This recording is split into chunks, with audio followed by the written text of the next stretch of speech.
Hello everyone, welcome to nursing chronicles YouTube channel. आज के इस वीडियो में हम CRE 2025 के लिए इंपॉर्टेंट क्वेश्चन को सॉल्व करेंगे। आज के सीरीज का सबसे फर्स्ट क्वेश्चन है हमारा, which of the following is A contraindication for heparin administration.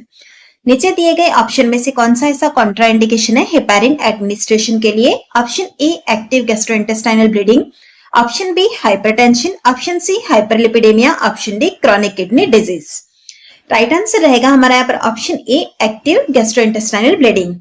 Active gastrointestinal bleeding जो रहती है वो हमारे हेपारिन एडमिनिस्ट्रेशन के लिए कॉन्ट्राइंडिकेटेड रहती है, क्योंकि अगर हेपारिन को हमने एडमिनिस्टर कर दिया तो इसकी वजह से जो हमारा ब्लीडिंग वाला कंडीशन है वो और वर्स्ट हो सकता है। इसीलिए हमें एक्टिव ब्लीडिंग के केस में हेपारिन जो है एडमिनिस्टर नहीं करना।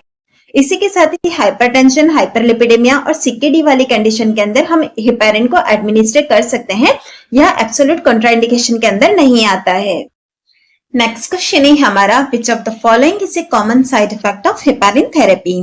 निम्न में से कौन सा हेपारिन थेरेपी का कॉमन साइड इफेक्ट है? Option A hypertension, option cytopenia, option C hyperglycaemia, option D hypokalaemia. Right answer रहेगा हमारा यहाँ पर option B thrombocytopenia. Heparin induced thrombocytopenia is a common complication of heparin therapy characterised by reduction in platelet count.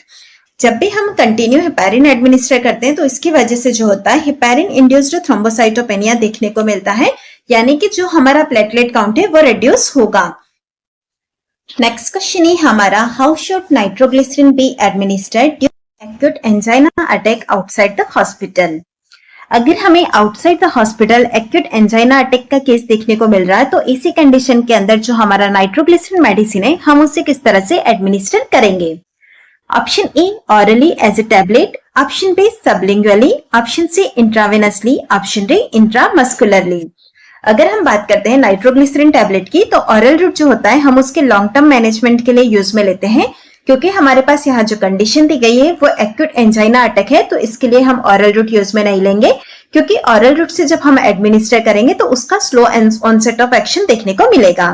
Option B के अंदर दिया गया है sublingually एंटीजी जो है हम outside the hospital acute attack के अंदर सबलिंगुअली प्रोवाइड करते हैं। इसका इफेक्ट यह रहता है कि मोस्ट इफेक्टिव होती है सबलिंगुअली। इसी के साथ ही एक्यूट एंजाइना अटैक का जो पेन रिलीफ होता है चेस्ट पेन से रैपिडली मिलता है।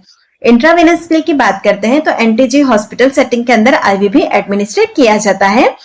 IM की बात करते हैं तो IM जो होता है वो नाइट्रोग्लिसरीन के एडमिनिस्टर के लिए कॉमन रूट नहीं माना जाता है। नेक्स्ट क्वेश्चन है हमारा, if the burn injury is severe covering the large area, what is the most appropriate action to take after cooling the burn. हमारी जो बर्न इंजरी है वो सिवियर है, इसी कंडीशन के अंदर बर्न को कूलिंग करने के बाद हमारा मोस्ट एप्रोप्रिएट एक्शन क्या रहेगा?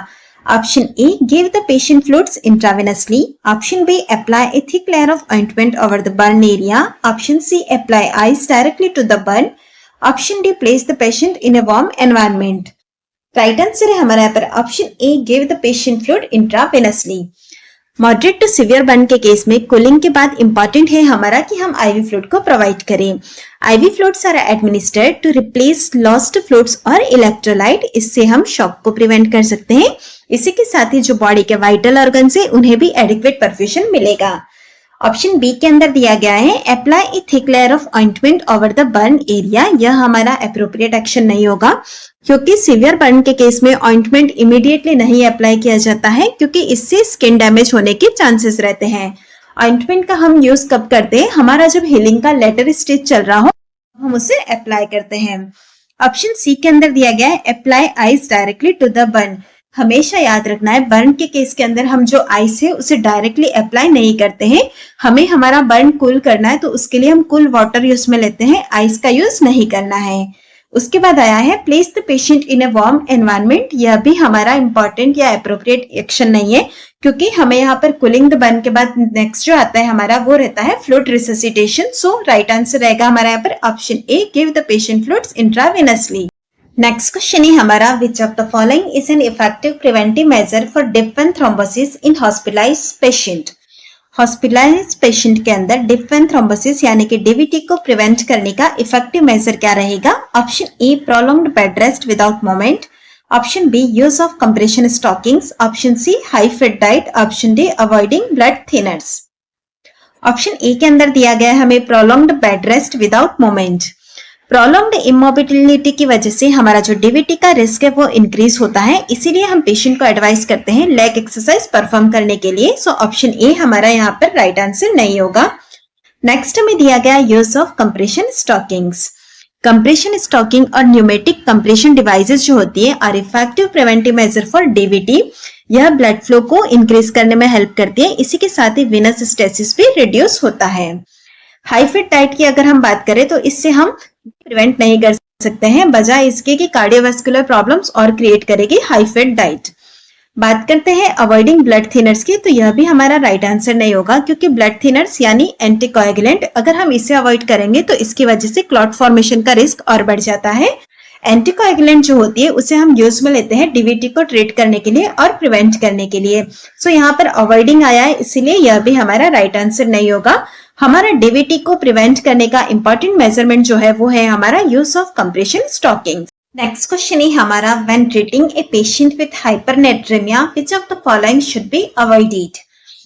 एक पेशेंट है हमारे पास हाइपरनेट्रेमिया वाला, उसे ट्रीट करते वक्त कौन सी ऐसी चीज है जिसे कि हमें अवॉइड करना चाहिए। Option A rapid correction of sodium level, option B administration of hypotonic fluids, option C gradual rehydration with IV fluids, option D monitoring urine output. Right answer रहेगा हमारा यहाँ पर option A rapid correction of sodium level, इसे avoid करना चाहिए। Sodium level को हमें gradually correct करना है, ना कि रैपिडली। अगर हमने रैपिडली करेक्ट किया तो इसकी वजह से सेरिब्रल एडिमा डेवलप होने के चांसेस रहते हैं। ऑप्शन बी के अंदर दिया गया है administration of hypotonic fluids. Hypernatraemia को ट्रीट करने के लिए हमें हाइपोटोनिक फ्लूइड जो होता है उसे एडमिनिस्ट्रेट करना होता है, ना कि हमें इसे अवॉइड करना होता है। ऑप्शन सी के अंदर हमें दिया गया है gradual rehydration with IV fluids, जो कि हमने ऑप्शन ए के एक्सप्लेनेशन में भी देखा है। रैपिड फ्लूइड शिफ्ट के कॉम्प्लिकेशन को अवॉइड करने के लिए हमें जो रिहाइड्रेशन है वो ग्रेजुअली करना होता है, सो हम इस चीज को भी अवॉइड नहीं कर सकते। ऑप्शन डी के अंदर दिया गया है मॉनिटरिंग यूरिन आउटपुट। हम हाइपरनेट्रेमिया को मैनेज कर रहे हैं तो उसके लिए हमारा यूरिन आउटपुट को मॉनिटर करना इंपॉर्टेंट रहता है। क्योंकि हमें क्वेश्चन के अंदर क्या चीज अवॉइड करेंगे यह पूछा गया था, तो इसके लिए हमारा राइट आंसर रहेगा ऑप्शन ए, यानी कि हमें सोडियम का लेवल जो है ग्रेजुअली करेक्ट करना है, ना कि रैपिडली। क्वेश्चन ही हमारा, which of the following should B monitored closely in a patient taking फुरोसेमाइड। निम्न में से कौन सी ऐसी चीज है जिसे कि हमें क्लोजली मॉनिटर करना होगा उस पेशेंट के अंदर जो कि फुरोसेमाइड ले रहा है। इसका दूसरा नाम लेसिक्स भी है। Option A serum creatinine and electrolytes, option B blood glucose levels, option C liver function test, option D serum albumin level.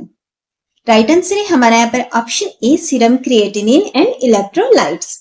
Furosemide can affect kidney function, so monitoring renal function, specially serum creatinine बहुत जरूरी होता है। इसी के साथ ही हमें electrolyte को monitor करना होता है। इलेक्ट्रोलाइट में मेनली सोडियम, पोटेशियम और कैल्शियम, इसे मॉनिटर करना जरूरी होता है। What is the most important diagnostic tool for confirming the diagnosis of mitral regurgitation? Mitral regurgitation का डायग्नोस्टिक टूल कौन सा होगा जिससे कि हम इस डायग्नोसिस को कंफर्म कर सकते हैं। Option A chest X ray, option B electrocardiogram, option C echocardiogram, option D cardiac catheterisation. Right answer है हमारा यहाँ पर option C echocardiogram. And echocardiogram, या तो इकोकार्डियोग्राम हमारा ट्रांसथोरेसिक हो सकता है या फिर ट्रांस एसोफेजियल, दोनों में से कोई भी होगा, तो वो हमारा गोल्ड स्टैंडर्ड रहेगा for the diagnosis of mitral regurgitation disease. इसमें क्या होता है, it allows the visualisation of the mitral valve. Mitral valve जो है उसे हम विजुअलाइज कर सकते हैं। इसी के साथ ही रिगर्जिटेंट का जो फ्लो है उसे भी मेजर किया जा सकता है, और उसी के साथ हमें हेल्प मिलती है कि हमारा जो कंडीशन है उसका सिवियरिटी कितना है यह असेस करने के लिए। नेक्स्ट क्वेश्चन ही हमारा, which of the following is not recommended when caring for someone immediately after a seizure period. अगर किसी को सीजर्स आए तो immediately after a seizure period कौन सा ऐसा केयरिंग होगा जो कि हम रिकमेंडेड नहीं करते हैं। Option A gently reassure the person, option B give the person water और food, option C stay with the person, option D allow the person to rest quietly. Right answer रहेगा हमारा यहाँ पर option B give the person water और food. Give the person water और food, this is not recommended immediately after a seizure. Seizure के immediately duration में हम जो होता है पानी या फिर कोई फूड हम पर्सन को नहीं देते हैं। उसका रीज़न ये रहता है कि उस टाइम पर पेशेंट जो है हमारा ड्राउजी या फिर ड्राउजी रहता है, जिसकी वजह से उसको स्वेलिंग में ट्रबल होगा और उसी की वजह से हमारा रिस्क ऑफ चॉकिंग और एस्पिरेशन जो होता है वो इंक्रीज हो जाता है।